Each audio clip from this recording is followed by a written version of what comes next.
Bonjour et bienvenue dans ce nouveau numéro de Laïcidad, l'émission en podcast de l'Union des familles laïques. Nous abordons ici toutes les questions qui concernent les familles, quelle que soit leur composition. Nous abordons ces questions à la lumière de la laïcité, envisagée comme un moyen d'établir la concorde et un outil de l'émancipation individuelle et collective. Aujourd'hui, nous recevons Laure Dossi. Laure Dossi est journaliste. Elle travaille pour Charlie Hebdo où elle traite notamment des questions de laïcité. Elle publie son premier ouvrage, La réputation, quête sur la fabrique des filles faciles aux éditions Les Échappés. Le point de départ tragique de ce livre puissant est le meurtre de Shaina Ansi, 15 ans, poignardée et brûlée vive à Creil, dans l'Oise, par son petit ami en 2019. À partir de cette histoire brutale qu'elle aborde sans phare, Laure Dossi s'interroge sur la situation des femmes dans les quartiers populaires et elle donne la parole aux habitants de Creil. Le poids de la rumeur et la menace d'une réputation de fille facile pèsent sur les relations entre ces adolescents qui reprennent à leur compte, en les amplifiant, les dictates des religions et ce qu'ils pensent discerner des attentes de leur famille. La question que l'on peut se poser, c'est que la République doit protéger ses enfants, mais la justice et les services publics ne se révèlent-ils pas trop souvent impuissants, Laure Dossi ? Bonjour, merci beaucoup pour votre invitation. Pour répondre à votre question, en effet, dans le cas de Shaina et des autres adolescentes que j'ai pu interviewer pour mon livre, j'ai pu constater que c'est un des problèmes majeurs, c'est que les services publics et la justice ne sont pas à la hauteur pour les aider, pour les protéger. Dans le cas de Shaina, notamment tout au long du processus judiciaire, sa parole a été remise en cause. Je pense dès le début, lorsqu'elle porte plainte, la policière écrit noir sur blanc qu'elle ne manifeste aucune émotion. Ensuite, la médecin légiste écrit également dans son rapport que Shaina, je cite, se déshabille facilement et n'éprouve ni honte ni culpabilité, comme si elle devait en éprouver. À la suite de cela, et donc c'est faire fi du sentiment de l'état de sidération dans lequel devait se trouver certainement cette jeune femme. Là, on voit que le personnel judiciaire n'est pas formé à ces sujets-là. Il y a par ailleurs la psychologue qui auditionne Shaina, qui fait un portrait d'elle, je dirais, presque à charge, où, alors qu'elle est une experte auditionnée en tant qu'experte et qui est censée présenter de manière assez neutre la victime. Mais là, elle dit elle-même qu'on doit prendre les propos de Shaina avec une certaine distance, puisque Shaina aurait déjà menti une fois à propos d'un des garçons mis en cause, et donc de ce fait, elle pourrait mentir à nouveau. Et donc on voit toutes les étapes comme ça. Il y a une remise en cause de sa parole, et puis elle subit de multiples auditions. C'est normal, c'est dans le cadre de la justice, mais c'est vrai qu'on peut se demander jusqu'où doit aller la recherche. Ces multiples auditions, quand c'est une jeune femme de 13 ans qui est fragile et à qui on demande un an après des détails très précis, très crus sur ce qui s'est passé au moment de l'agression sexuelle. Et par ailleurs, un élément aussi très important, c'est le manque de moyens de la justice. Et je pense qu'au-delà de l'affaire de Shaina, c'est la clé de beaucoup de problèmes aujourd'hui. Puisque il y a même souvent des affaires qui sont classées sans suite. On pense que c'est faute de preuves, or c'est tout simplement faute d'enquête. Et ça, je vous renvoie au livre de Violaine de Philippis qui s'appelle Classé sans suite, où on constate, et on le sait trop peu, que un certain nombre d'affaires donc classées sans suite n'ont même pas fait l'objet d'une enquête de la part des policiers, faute de moyens. Et en ce qui concerne Shaina, l'enquête a été très longue. Oui, pardon. Oui, non, Je mais dis juste en pour ce qui finir, l'enquête a concerne été China, très longue, l'enquête a été très longue.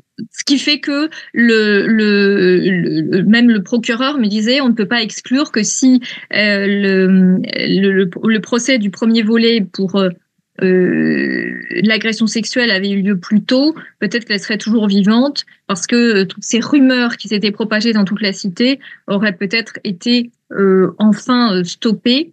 Et là, ça se propageait aussi parce que la justice ne faisait pas son travail. Donc, nous n'avons pas su écouter Shaina lorsqu'elle s'est plainte du traitement qui lui était réservé. Elle a été tuée, son cadavre a été brûlé.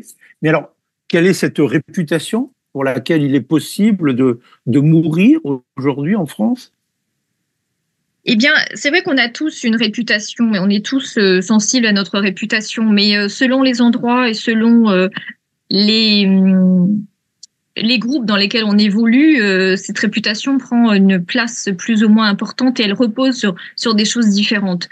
En l'occurrence, là, euh, la réputation est totalement exacerbée, notamment en ce qui concerne les filles. Et les filles sont en fait catégorisées en deux groupes différents. Il y a celles que l'on respecte, en gros, et celles que l'on ne respecte plus. Pour tout un tas de raisons et pour tout et n'importe quoi, parce qu'elles tombent dans la mauvaise catégorie parce qu'on les a fait tomber dans cette mauvaise catégorie par vengeance et par volonté d'asseoir son pouvoir sur ses filles. Et donc ces réputations, c'est une sorte d'épée de Damoclès au-dessus de toutes ces filles qui est là comme une espèce de contrôle. Et les filles, pour ne pas tomber dans cette mauvaise catégorie, se doivent de respecter tout un tas de contraintes et d'interdits qui sont de l'ordre des vêtements qui doivent être couvrants, du fait de ne pas s'afficher avec un petit ami dans l'espace public, de ne pas s'afficher de ne pas aller dans des terrasses de café, de ne pas, enfin d'être toujours discrète, et aussi une des injonctions les plus importantes et les plus tabous, c'est de rester vierge pour le mariage. Et donc, c'est toujours un contrôle sur les corps des filles et sur la sexualité des filles. Et cette réputation repose sur ça. Alors, ce contrôle, on va en parler, mais pourquoi est-ce que le petit ami de Shaina l'a-t-il tué? Parce que c'est quand même un acte incroyable. Oui, c'est un acte abject, c'est un crime. C'est un crime là qui a été. Alors déjà, ce qui est intéressant, c'est de voir avant ce qui s'est passé, c'est-à-dire qu'elle a été agressée sexuellement. D'ailleurs, elle a porté plainte au départ pour un viol collectif qui a été requalifié en agression sexuelle. Mais en tout cas, ce premier volet a fait d'elle une proie, puisque c'est à l'issue de ce premier volet qu'elle a eu une réputation. On dit même pas une mauvaise réputation, c'est elle a une réputation. Et donc à cette réputation dite de fille facile, expression à laquelle évidemment je mets des guillemets. C'est comme ça, c'est presque une catégorisation à part entière là où j'ai enquêté. Et donc à partir de là, elle avait cette réputation qui est complètement absurde déjà, puisque c'est elle la victime, et dans une espèce d'inversion absurde des choses, c'est elle qui était comme responsable de l'agression qu'elle avait subie, c'est elle qui était comme salie par le viol qu'elle avait subi. Et à partir de là, quelque part, c'est comme si tous les garçons pouvaient lui faire n'importe quoi, et elle rencontre 2 ans plus tard un garçon dont elle tombe amoureuse, mais elle ne sait pas que ce garçon connaît sa réputation et se dirige vers elle en raison de cette réputation dans une espèce de mélange assez absurde de convoitise et de mépris en même temps. C'est vraiment ça. La fille facile, finalement, c'est celle que l'on espère rencontrer tout en la méprisant. Et c'est ce qui arrive à Shaina. Et quand elle est enceinte de ce garçon, eh bien, il préfère l'assassiner pour préserver finalement sa propre réputation à lui. Il dit à un de ses co-détenus, je préfère faire 30 ans de prison que d'être le père d'un fils de pute. Voilà, donc comme il est enfermé lui-même dans un certain rigorisme religieux, d'après l'enquête judiciaire, c'est ce qui le conduit à à supprimer quelque part l'objet de sa faute avec ce geste en plus très radical et extrême et symboliquement totalement extrême de brûler Shaina un peu comme on brûlait les sorcières. C'est une forme d'anéantissement total de ce dont il a honte lui-même. Alors, vous venez d'employer le mot de rigorisme. Alors, est-ce que ce phénomène de réputation est lié à des formes rigoristes de pratiques religieuses? Est-ce que c'est parce que la religion est devenue parfois l'unique socle de l'identité qu'on vit sa vie en fonction de ce que l'on croit qu'elle nous dit? Je dirais que c'est multifactoriel, mais bien sûr, c'est une présence de fond. Le rigorisme religieux, en tout cas le rigorisme islamique influence beaucoup ces adolescents à Creil. C'est l'islamisme, enfin, je ne dis pas forcément islamisme d'ailleurs, parce que l'islamisme, ça a aussi une connotation de projet politique. Et là, c'est plus un très fort conservatisme et un rigorisme religieux qui est propagé aussi par des acteurs religieux de premier plan. J'ai rencontré notamment un des imams de Creil, qui évidemment condamne le geste du meurtrier, mais quand je lui fais part de témoignages et d'autres adolescentes qui disent qu'elles ne peuvent plus, par exemple, s'habiller en jupe dans la rue, eh bien, lui me dit « Ah, mais je vous confirme que la jupe est un interdit religieux. » Voilà, donc on voit qu'il y a un fort rigorisme à l'œuvre et que cet imam et d'autres influencent les adolescents. Et moi, j'ai rencontré aussi des adolescents me dire « Ah, on a des imams qui nous font des rappels de ce que l'on doit avoir comme comportement. » Donc c'est vrai qu'à partir de là, il ne faut pas s'étonner que des adolescents se sentent autorisés à surveiller leurs sœurs, leurs cousines, et que des pères de famille se sentent autorisés à propager, même des mères de famille aussi, à propager tous ces interdits sur les adolescents. Donc c'est vraiment tout un ensemble de choses. Après, je dirais que au-delà de la religion, c'est aussi tout un système patriarcal qui s'est construit et qui se nourrit des difficultés économiques locales, du repli sur soi de la population qui n'a pas accès à d'autres référents et même d'autres référents religieux plus modernistes, plus progressistes. Le malheur, c'est que là, on a un imam justement qui n'est pas du tout progressiste. Et voilà, ces jeunes sont dans une espèce de vase clos et le seul horizon, c'est le groupe, c'est l'échelle presque enfin, c'est un fonctionnement un peu comme dans un village où on n'a pas accès à d'autres valeurs extérieures. Alors, Shaina aussi était une jeune fille. Elle a été violée, son cadavre a été brûlé. La dimension sexuelle est quand même au cœur du drame. C'est ce que vous disiez tout à l'heure, convoitise et mépris. Il y a donc deux catégories de jeunes femmes. Celles avec lesquelles on se marie et avec lesquelles éventuellement on a des enfants, et les autres. C'est ça, c'est donc une forme de société de consommation. Oui, absolument. Je pense que toutes ces réputations reposent effectivement sur des grands tabous autour du corps et de la sexualité. Et plus il y a des tabous, plus il y a d'ignorance, plus il y a un risque de violence finalement. Il y a vraiment cette double morale qui est à l'œuvre, qui a toujours existé depuis longtemps dans la société française, où on n'éduquait pas de la même façon, on n'entendait pas la même chose des hommes et des femmes. Pendant longtemps, les femmes devaient rester arriver vierges au mariage, alors qu'on ne demandait pas trop aux hommes. Donc heureusement que ça a évolué dans la société, mais ça n'a pas évolué dans certains endroits. Et en effet, à Creil, c'est encore très très présent. Influencé là, évidemment cette fois-ci par la religion musulmane. Et c'est cette double morale qui est à l'œuvre et qui crée des inégalités aussi fortes. Et je pense par exemple à ce père de famille qui me dit ces propos assez glaçants. Il me dit je préfère que mon fils fasse de la prison parce qu'il pourrait rattraper sa faute. Mais le pire pour moi serait que ma fille soit considérée comme une traînée.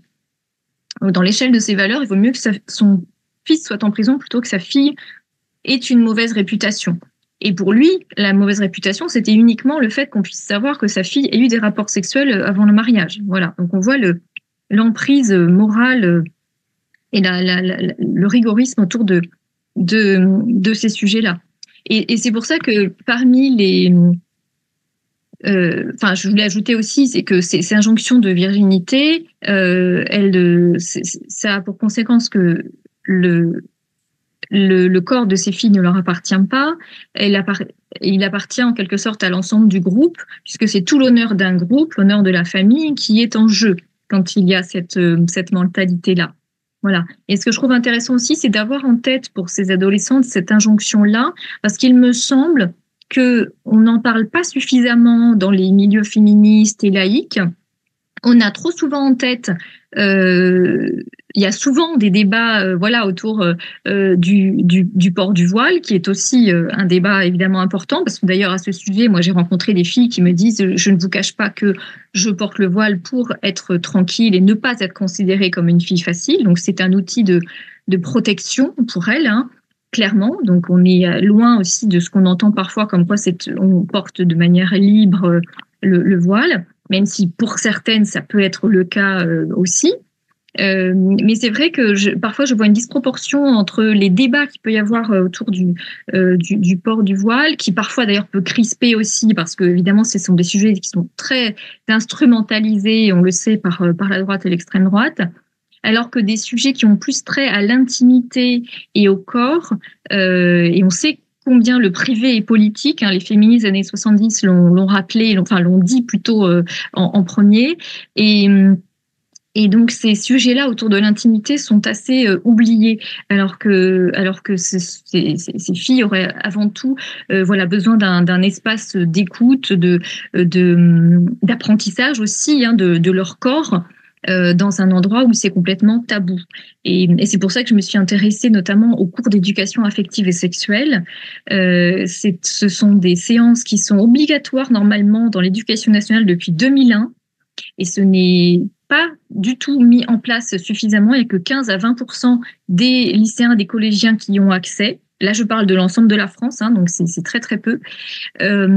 Heureusement, il y a certains établissements autour de Creil qui le font, mais pas tous. C'est très compliqué d'ailleurs de savoir exactement qui le fait ou pas, et est-ce que c'est fait de manière correcte, avec quels intervenants, etc. Et pourtant, c'est primordial, justement, dans des endroits où les adolescents ne peuvent pas parler de ça avec leur famille, n'ont pas forcément accès à des politiques publiques, etc., n'ont pas forcément accès à des associations pour leur en parler. Et j'ai vu, par exemple, ce jeune garçon collégien de 3e avoir cet échange avec une animatrice. L'animatrice lui disait « Comment sait-on si sa compagne est consentante ?» Et il répond « Quand elle ne se débat pas ». Donc là, on voit quel est l'état d'esprit de ces adolescents. Mais j'ai envie de dire, c'est bien qu'il ait pu dire ça à ce moment-là, pour qu'il y ait un échange ensuite, un échange a été mis en place avec l'animatrice, et il a pu ensuite, on a pu lui faire comprendre ce qu'était le consentement, ce qu'étaient les violences faites aux femmes, etc.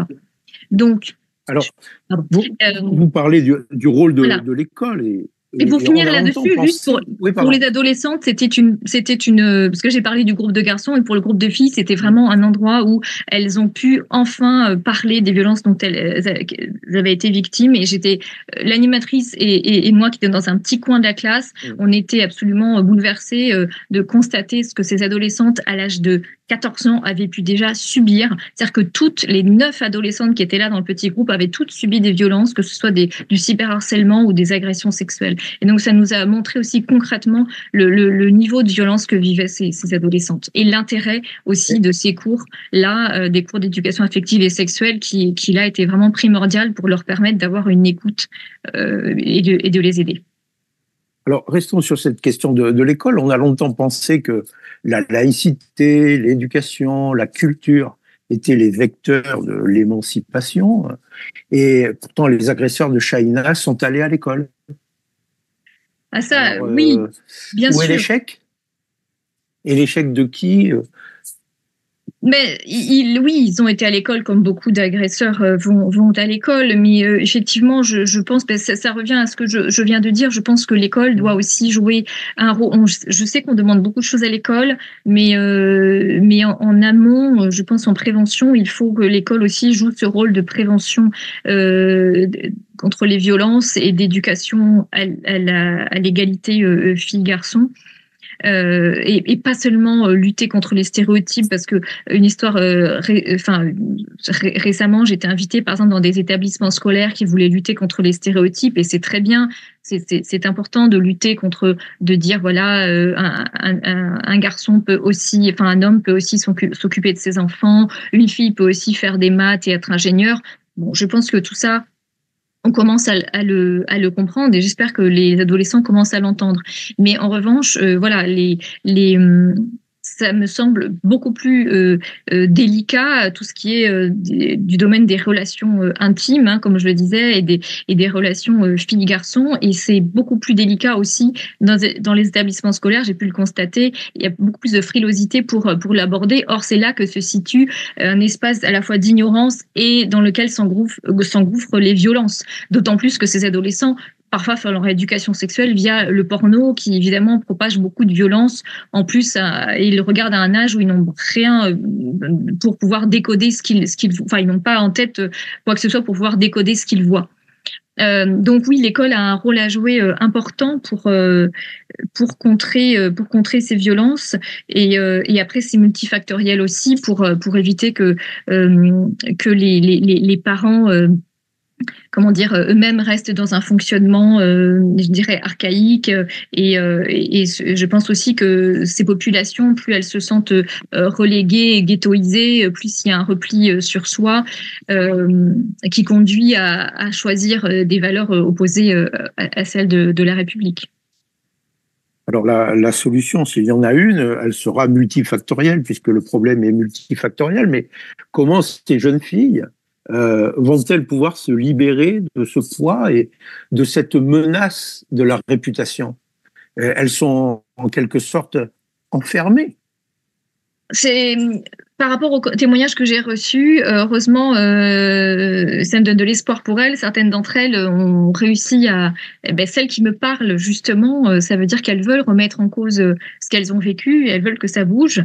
Donc voilà, elles ont pris conscience que ce qu'elles vivaient n'est pas normal, et elles souhaitent que ça change. Pardon ?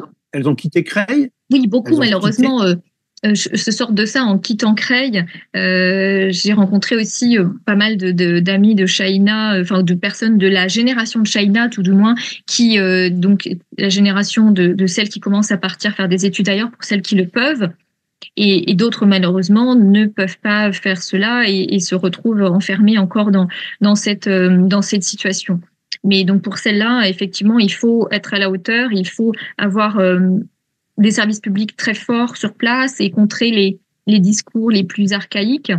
Et je constate que c'est pas forcément encore le cas, puisque par exemple, il y avait un projet qui s'appelle Carrefour de femmes, dont je parle dans le livre, et le livre, j'ai dû arrêter avant de savoir ce qu'il en était advenu, et en fait c'est toujours pas mis en place, et ils ont passé 1 heure à se demander quelle allait être la couleur de la tapisserie et la couleur du canapé pour accueillir les femmes, et on ne sait toujours pas quels professionnels seront dans cette structure, alors qu'il faut des professionnels vraiment très bien formés, à la hauteur, qui puissent orienter vraiment correctement ces adolescentes. Donc je constate qu'il y a des bonnes volontés, mais c'est pas du tout suivi d'effet pour l'instant.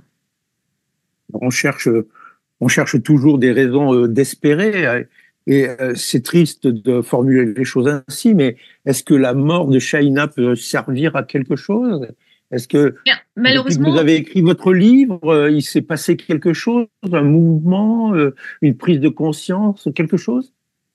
Mais je vous cache pas que j'espérais, c'est vrai, une sorte de MeToo des quartiers. Enfin, je sais pas trop comment le définir. Après, à chacun de trouver le mot qui lui convient.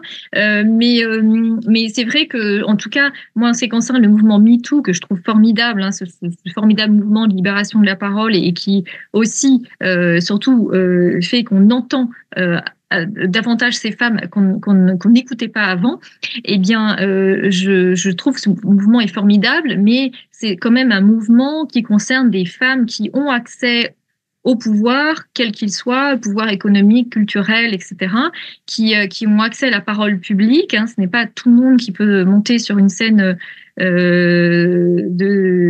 comment dire, qui peut avoir une tribune, voilà, dans des événements, ou qui peut écrire un livre, ou qui peut écrire même un tweet et qui va être retweeté un grand nombre de fois. Et donc c'est vrai qu'il ne faut pas oublier celles qui n'ont pas accès à cette parole publique, et il faut absolument que le mouvement MeToo bénéficie à toutes, y compris aux plus fragiles, aux plus vulnérables. Et pour l'instant, je pense que c'est pas encore le cas. Et voilà, j'espère à ce que ce soit le cas. Et vous disiez, oui, est-ce que la mort de Shaina a servi à quelque chose? C'est vrai que c'est horrible de se poser la question dans ces termes-là, mais c'est un peu ce que m'ont dit certains élus locaux en disant, ça nous a aussi interpellés, et c'est depuis qu'on a lancé tel et tel projet, mais en l'occurrence des projets qui n'ont pas abouti pour l'instant.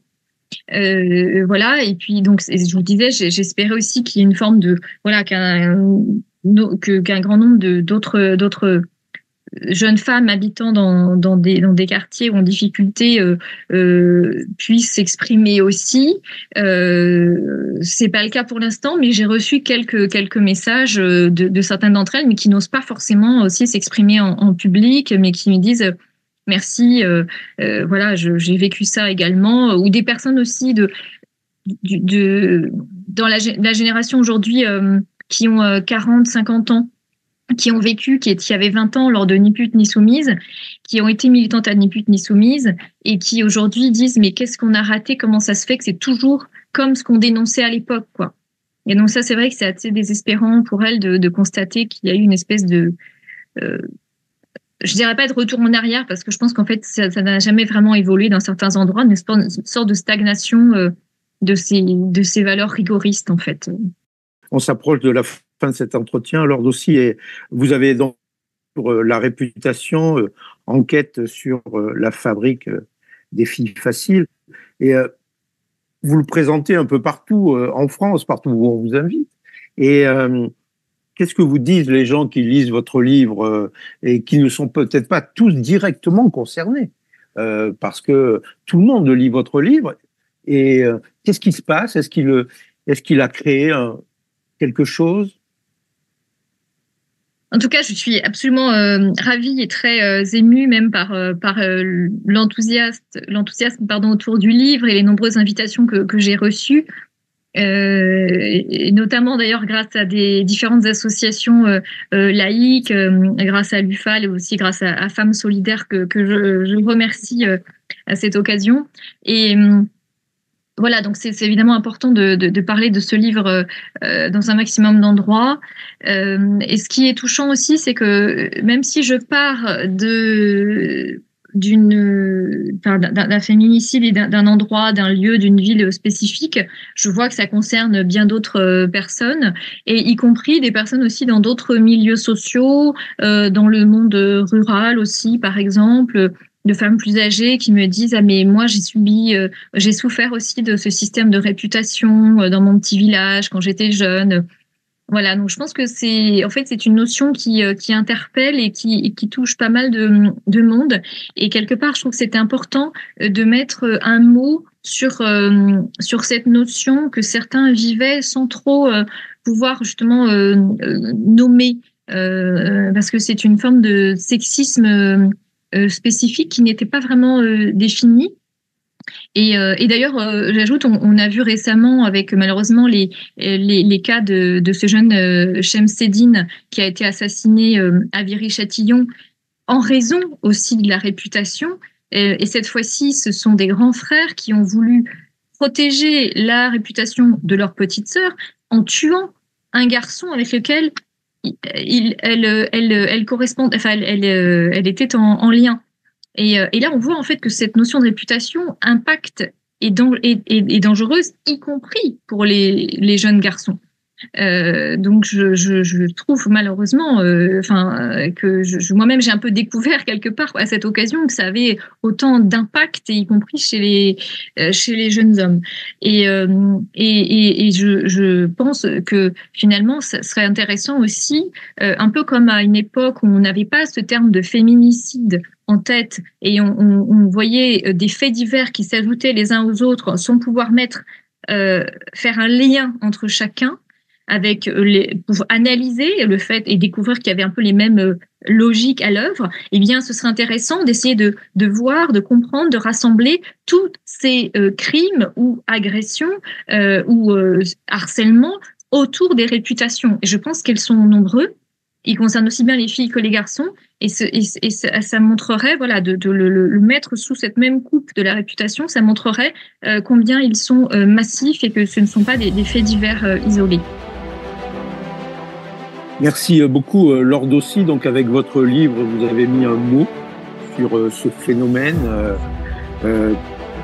dont on trouve qu'il prend de l'ampleur. Alors, on se trompe peut-être parce que aujourd'hui, on sait tout de suite et on oublie tout de suite. Alors, mais votre livre va rester puisque Shaina est morte il y a maintenant 5 ans et finalement, sa mémoire se poursuit à travers votre livre et vos interventions. Merci pour ça. Je rappelle donc son titre, La réputation, enquête sur la fabrique des filles faciles, et c'est aux éditions Les Très Bien Nommés, Les Échappés. Merci Laure Dossi, et je vous donne à tous rendez-vous pour un prochain numéro très bientôt, et vous pouvez retrouver toutes les informations sur l'Union des familles laïques sur notre site internet ufal.org. À bientôt.